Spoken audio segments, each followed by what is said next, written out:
ಇಲ್ಲಿ ನೀವೆಲ್ಲರೂ ಕೂಡ ಇವಾಗ ಸೆಕೆಂಡ್ ರೌಂಡ್ ಆಪ್ಷನ್ ಲಿಂಕ್ ಏನಾದ್ರು ಆಕ್ಟಿವೇಟ್ ಆಗಿದ್ಯಾ ಆಗಿಲ್ವಾ ಅಥವಾ ಯಾವಾಗ ಆಕ್ಟಿವೇಟ್ ಆಗುತ್ತೆ ಇದ್ರ ಬಗ್ಗೆ ಹುಡುಕ್ತಾ ಇರ್ತೀರಾ. ಇದ್ರ ಬಗ್ಗೆ ನಿಮ್ಗೆ ಕಂಪ್ಲೀಟ್ ಆಗಿ ಕ್ಲಾರಿಫಿಕೇಶನ್ ಕೊಡ್ತೀನಿ ಒಂದು ವಿಡಿಯೋದಲ್ಲಿ.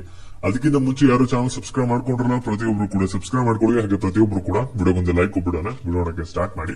ಇಲ್ಲಿ ನೀವು ನೋಡ್ತಾ ಇರಾ ಇದು ಯುಜಿ ನೀಟ್ ಮತ್ತೆ ಇದು ಯುಜಿ ಸಿಇಟಿ ಎರಡಕ್ಕೂ ಕೂಡ ಕಂಬೈನ್ಡ್ ಕೌನ್ಸಿಲಿಂಗ್ ಸೆಕೆಂಡ್ ರೌಂಡ್ ಸರಿನಾ. ಶೆಡ್ಯೂಲ್ ಕೂಡ ಸೇಮ್ ಇದೆ, ಏನು ಕೂಡ ಚೇಂಜಸ್ ಇಲ್ಲ.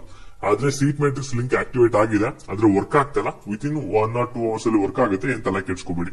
ಮತ್ತೆ ಕಾಷನ್ ಡೆಪಾಸಿಟ್ ಯಾರು ಕಟ್ಟಬೇಕು ಅದನ್ನ ಕರೆಕ್ಟ್ ಆಗಿ ತಿಳ್ಕೊಂಡು ಕಾಷನ್ ಡೆಪಾಸಿಟ್ ನ ಕಟ್ಬಿಟ್ಟು ನೀವ್ ಸ್ಟೂಡೆಂಟ್ಸ್ ಪಾರ್ಟಿಸಿಪೇಟ್ ನ ಮಾಡಿ MBBS ಕೌನ್ಸಿಲಿಂಗ್ ನ ಸರಿನಾ.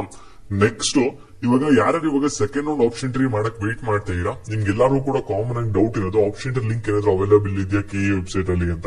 ಇಲ್ಲಿ ನಿಮ್ಗೆ ಆಪ್ಷನ್ ಟ್ರೀ ಬಂದ್ಬಿಟ್ಟು ಇನ್ನೂ ಅಫಿಷಿಯಲ್ ಆಗಿ ಏನು ಕೂಡ ಸ್ಟಾರ್ಟ್ ಆಗಿಲ್ಲ. ಮತ್ತೆ ಫಸ್ಟ್ ರೌಂಡ್ ಲಿಂಕ್ ನ ಯೂಸ್ ಮಾಡ್ಕೊಂಡು ನೀವು ಲಾಗಿನ್ ಆಗಕ್ ಆಗಲ್ಲ, ಯಾಕೆಂದ್ರೆ ಒಂದು ಲಿಂಕ್ ಕರೆಕ್ಟ್ ಆಗಿ ವರ್ಕ್ ಆಗ್ತಲ್ಲ ಸರಿನಾ.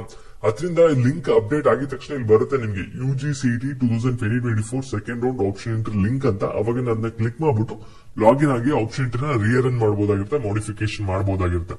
ಮತ್ತೆ ಇದೇ ರೀತಿ ಅಪ್ಡೇಟ್ಸ್ ಬೇಕಾದ್ರೆ ಚಾನಲ್ ಸಬ್ಸ್ಕ್ರೈಬ್ ಮಾಡ್ಕೊಳ್ಳಿ. Thank you.